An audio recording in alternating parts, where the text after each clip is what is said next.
readers. I'm happy to get to share another story with you today. I've shared quite a few folk tales with you, and folk tales are stories that are told over and over again many times. And today I'm going to share a particular kind of folk tale called a tall tale. And a tall tale are stories that are told like they're true, but they will have a lot of exaggerations in them.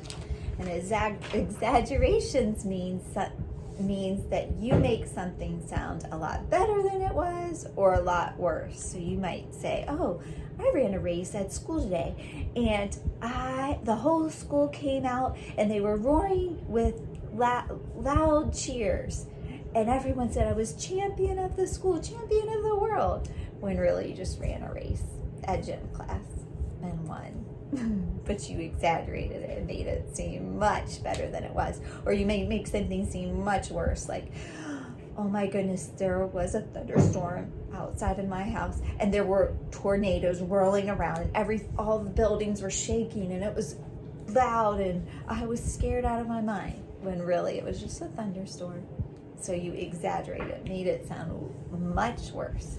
So the story that we're going to be reading today is called The Story of Johnny Appleseed. And this is a tall tale. And tall tales are American stories. So this is about someone from our history, our American history. And some stories are completely make-believe, but this one, they can also be stories based on real people or real events. And this one's based on a person named John Chapman. And John Chapman was a real person who lived a long time ago when America was first being settled.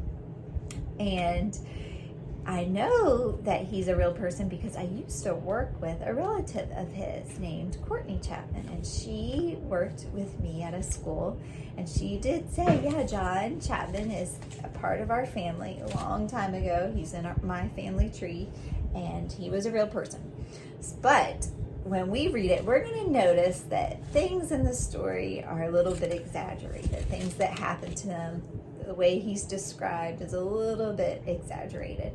He was someone who did plant apple orchards. So he lived in the Northeast in Massachusetts and then traveled west and planted apple orchards in Pennsylvania, Ohio, and Indiana, Illinois, and even went up to Canada. So he's known for planting apple orchards in different locations and bringing more apple trees to those locations. But in the story, you'll notice that it's been changed into something else. And you're going to notice he loved animals, and you're going to notice some of the things that are described with his encounters with animals are exaggerated. So when we're reading books of different genres, so sometimes we're reading fiction books, sometimes we're reading nonfiction, we read them for different reasons and in different ways. And the ways that we read them help us understand it better. So if we're reading a nonfiction book, we're going to try to get information and facts out of it. But if we read a fiction book, we're just going to be enjoying it. But if we're reading like a traditional fiction story, we know that there's going to be a beginning, middle, and end. There's going to be a problem and a solution. Today we're just reading this tall tale, and it's going to be a story about somebody and what's happened to them. So there's not going to be really a beginning, middle, and end, but we're just going to hear about their adventures in an exaggerated way. So we're going to be ready for that. So as we're reading today, I want you to be listening for the exaggerated parts and guessing which ones those are. And then be on the lookout for some of these new words. The first word is gentle, and gentle means kind. Now, you've heard someone say be gentle with your baby brother, but this gentle means kind of what you are on the inside, that you are a kind person. You're nice to others. You wouldn't want to treat someone really harshly or unkindly. You're kind. And frontier is a place that has been settled, but really was lots of wilderness, was all around. It hasn't been there for long, and it's a newly settled place. So you're going to hear that word in the story, that that they're settled in a frontier area where there's like wilderness, and then just the beginnings of a little town where houses are. So let's be on the lookout for those and listen for the exaggerated parts in the story. The story of Johnny Appleseed. Many years ago, when America was a new country, there lived a brave and gentle man, there's that word, named John Chapman. John lived in the outdoors. He would walk for miles in the woods among the trees and the flowers, happy and alone with his thoughts. I'm already thinking that maybe he didn't always live outdoors, but maybe he liked outdoors. Maybe sometimes he slept in the outdoors, but I'm thinking that he didn't live there all the time. One day, after a long walk, John sat under a tree to rest. He felt the warm sun on his back and the fresh grass tickling his toes. John took an apple from his sack and ate it. And when he had finished, he looked in his hand at what was left. Just a few brown seeds, and John thought, if one gathered seeds and planted them, the whole land would soon be filled with apple trees. John Chapman lived on the frontier, there's that other word, in Massachusetts, where the country had been settled, but every day pioneers were leaving to travel west, where there were no homes or villages, and where the only roads were the Native American trails. In their covered wagons, the pioneers made the long and dangerous journey through the wilderness. They wanted to build new lives for themselves in a new part of the country.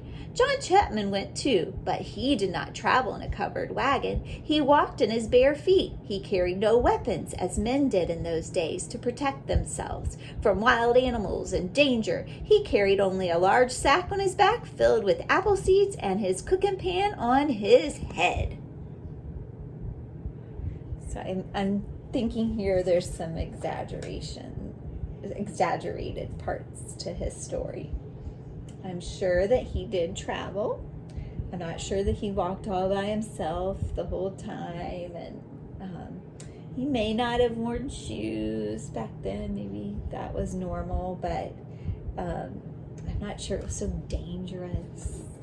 I'm sure that that made it seem like it was a really dangerous adventure the way that it's told, right? As he walked, John planted seeds. He gave a small bagful to everyone he saw. Soon everyone who knew him called him Johnny Appleseed. Sometimes Johnny stopped for many weeks helping the pioneers. They cleared the land, they built homes, they planted rows and rows of apple trees. When they were finished, Johnny walked on to help others, but he always came back to see his friends.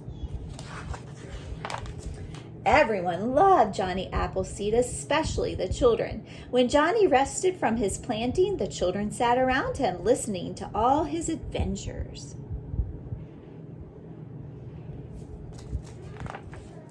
Johnny Appleseed walked alone. He slept outdoors, in the woods, by the river. He met wolves and foxes, birds and deer. They were all friends. What do you think? Do you think that was really true? All of that's true? Or do you think some of that's exaggerated? What parts do you think are exaggerated so far? I'm thinking he liked animals, but I'm not sure that he made friends with them all. One day, as Johnny was eating lunch, he heard a noise, and 3 little bear cubs from behind a tree came. When the mother came and saw them playing together, she sat and watched. She knew Johnny Appleseed would not harm her young. What do you think about this part? Exaggeration? Johnny met many Native Americans on the way. He was kind to them and gave them seeds and herbs which they used as medicine. Although some were not friendly to many people, they all loved Johnny as their friend. Not sure about that either. Seeing somebody new might scare some of them. Johnny did not like people to fight. He tried to make peace between the settlers and the Native Americans, for he believed that all men should live together as brothers. hope that's true, right? On and on Johnny walked, planting as he went. When he needed more seeds, he collected sackfuls from the cider mills. Everyone saved his apple seeds for Johnny. Many years passed. Johnny walked on. He visited his friends and saw with pleasure the many apple trees which covered the land, and he was happy.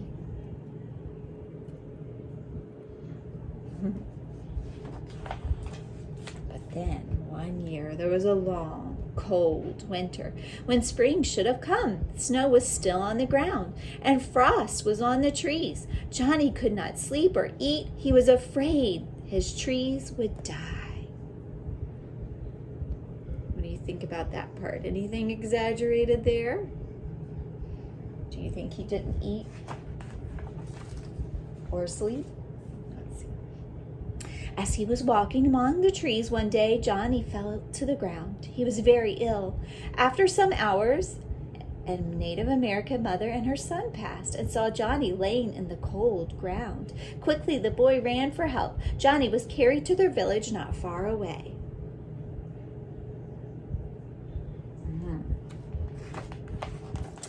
For many days, he lay ill with fever. The Native Americans gave him medicine and nursed him back to health. And one day, Johnny Appleseed opened his eyes. He smiled at all his friends. He knew that they had saved his life, and the frost was gone from the trees.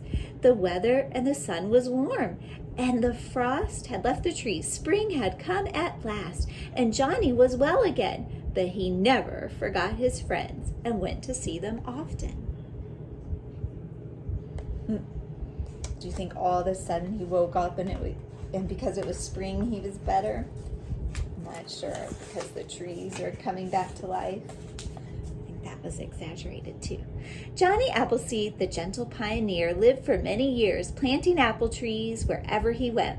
We can still see them today. They are large and old and heavy with apples. They are a gift from Johnny Appleseed to his country and to you and to me.